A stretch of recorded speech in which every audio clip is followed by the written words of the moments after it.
In a 9-0 decision on June 12, 2025, Martin v. United States in CCA's the UE series, Supreme Court told Americans they are not powerless when the government gets the wrong door.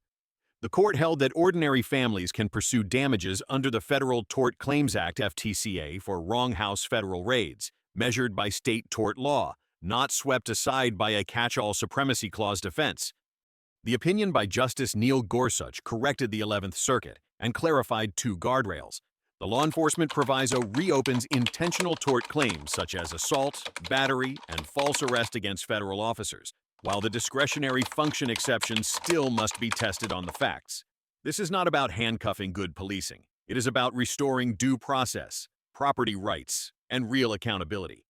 Here is what the court actually said, why it matters, and what it means for homeowners and 2A citizens who expect the Constitution to reach their front door. Case snapshot here is what the U.S. Supreme Court actually did in Martin v. United States. In a 9-0 opinion authored by Justice Neil Gorsuch, the court vacated the 11th Circuit's judgment and remanded for proper analysis under the Federal Tort Claims Act (FTCA). The core rule is straightforward and constitutional. When Congress waives federal immunity, courts must apply state tort law, asking what a private person would owe under like circumstances, rather than hiding federal misconduct behind a blanket supremacy clause defense. The court clarified that the law enforcement proviso in 28 U.S.C. Section 2680H reopens intentional tort claims such as assault, battery, false arrest, and false imprisonment when committed by federal law enforcement officers. At the same time, the court did not abolish the discretionary function exception, DFE, in Section 2680A.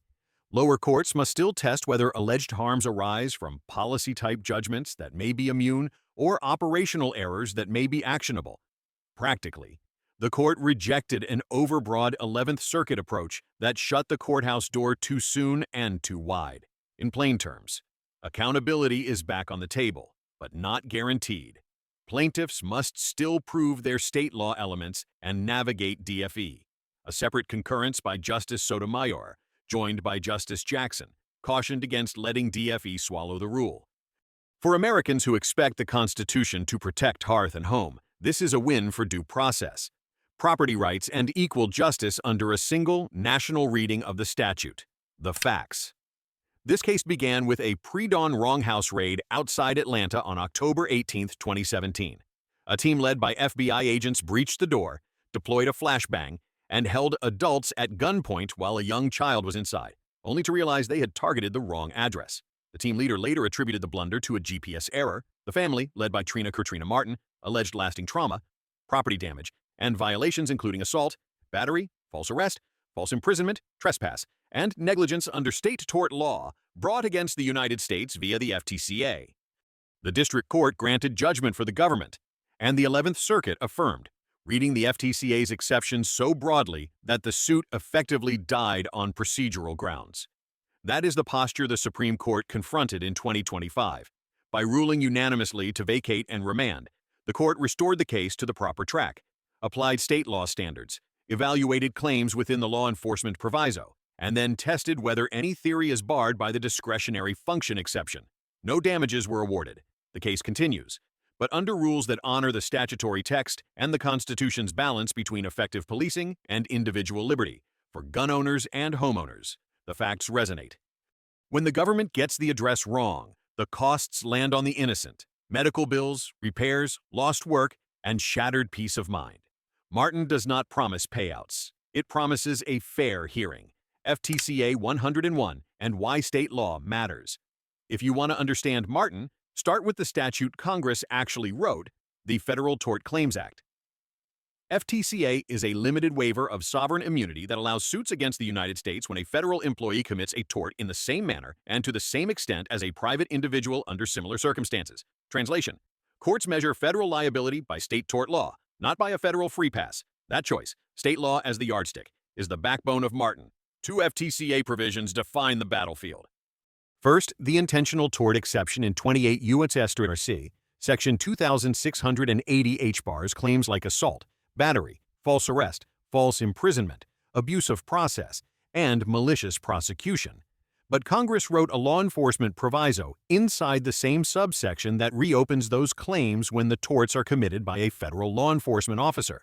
Second, the discretionary function exception, DFE, in Section 2680A shields the United States when the alleged harm stems from policy-type judgments grounded in social, economic, or political considerations. Martin harmonizes these guardrails.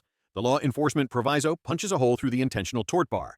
It does not punch through DFE or any other exception elsewhere in Section 2680.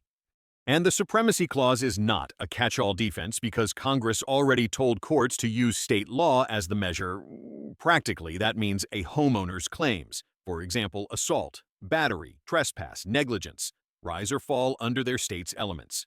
While the government can still argue DFE if the injury flows from high-level policy judgments rather than operational error, for those of us who defend due process, property rights, and a robust 2A culture where law-abiding citizens are treated as neighbors, not suspects. The message is simple. Accountability must be tested, not dismissed by misread immunity. You still have to prove the facts, but Martin ensures the right test is used, and that matters when the entry team gets the address wrong. What the 11th Circuit got wrong, and why SCOTUS fixed it. The 11th Circuit took an approach that made FTCA accountability unusually hard. It treated the Supremacy Clause like an umbrella defense and blurred the limits of the law enforcement proviso, effectively closing the courthouse door before state law claims could even be tested. The U.S. Supreme Court rejected that framework unanimously, writing for the court. Justice Neil Gorsuch vacated and remanded, explaining that the FTCA's text, not circuit glossaral controls. The law enforcement proviso in Section 2680H overrides only the intentional tort exception in that subsection. It does not erase the discretionary function exception in Section 2680A. And because Congress made state tort law the metric for liability, the Supremacy Clause is not a standalone shield against FTCA claims. Why does that correction matter? Because process is substance in civil liberties cases. When a court misapplies immunity at Step 1, meritorious claims die early. Martin forces lower courts to do the real work. Identify the precise state law torts, decide whether the facts fit the law enforcement proviso, and then evaluate DFE carefully, asking whether the harm truly flowed from policy-type discretion or from operational negligence that private actors would be liable for. That disciplined analysis levels the playing field, so families in the 11th Circuit are not stuck with a higher bar than families elsewhere. The concurrence by Justice Sotomayor, joined by Justice Jackson, underscores a final warning. Do not let DFE balloon into an all-purpose escape hatch. Martin does not hand out damages. It restores the proper statutory sequence. For Americans who insist on effective policing and constitutional accountability at the same time, that matters. We can back the men and women who do the job, and still require the government to own its errors when the wrong door gets shattered. What this means for gun owners, homeowners, and civil liberties. Here is where I plant a clear flag. I support effective policing, and I defend constitutional liberty. Both are non-negotiable in a free country. Martin v.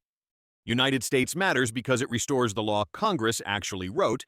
State tort law governs FTCA liability, and the law enforcement proviso reopens classic intentional tort claims, assault, battery, false arrest, false imprisonment, against federal officers, subject to the discretionary function exception, DFE, for gun owners and homeowners. 3 takeaways drive this home. First, accountability survives. A 9-0 court rejected the idea that the Supremacy Clause is a magic shield. If a private person would be liable under your state's law for the same conduct, the United States can be liable too. That is not anti-cop. It is pro-rule of law. When a team hits the wrong address, there is a path to court. Not a guaranteed check, but a real hearing. Second, state law is the yardstick. Facts win cases. Because FTCA liability tracks state tort elements, your case turns on the evidence. Medical records, photos, doorbell footage, timestamps, repair invoices, and witness statements. In practical terms, Martin tells lower courts to stop tossing claims on federal law shortcuts and to decide them under state law standards. If a private security contractor would be liable for assault or trespass in your state, the federal government does not get a free pass. Third, DFE still matters. So define the harm precisely. The government will argue that tactical choices are policy-type discretion and thus immune. Plaintiffs will answer that the injury flowed from operational error, the kind of on-the-ground mistake private actors are liable for. Martin does not erase DFE.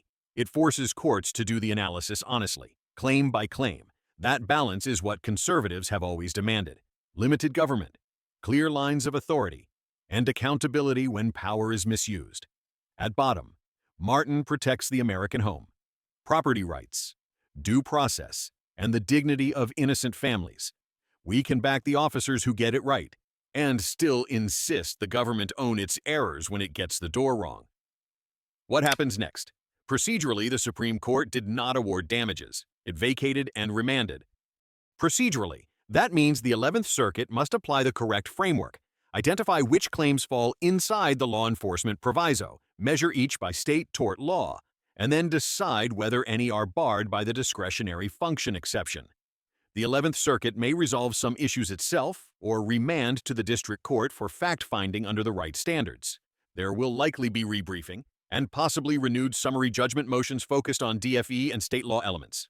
For citizens, here is what to watch: how the 11th Circuit distinguishes policy-type discretion from operational error, whether agencies update training and planning protocols to reduce wrong address risks, and whether the government narrows its DFE arguments in line with Martin.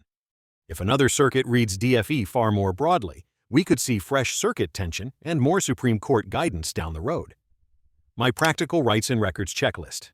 I am not giving legal advice, but under the FTCA, where liability is measured by state tort law, evidence wins. If a wrong address raid ever hits my life, here is my rights first checklist: immediate medical check and copies of all records, even for minor injuries.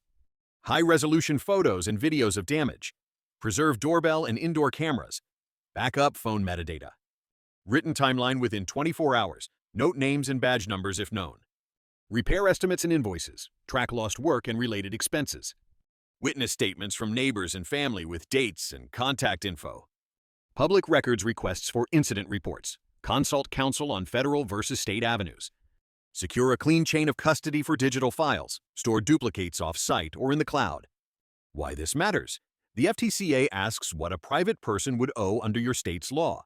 Precise, contemporaneous records make or break claims like assault, battery, trespass, and negligence, and they help courts separate operational error from any policy-type discretion the government may invoke under DFE.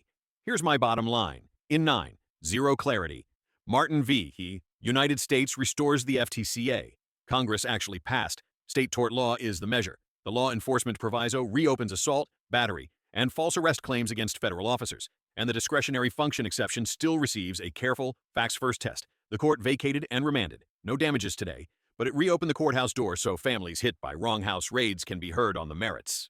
That is not anti-police. It is pro-constitution, due process, property rights, and the dignity of the innocent. Going forward, I will track how the 11th Circuit applies the DFE and how agencies adjust training to cut address errors. Meanwhile, protect yourself the American way. Document everything. Know your state law elements, and insist that the Constitution reaches your front door.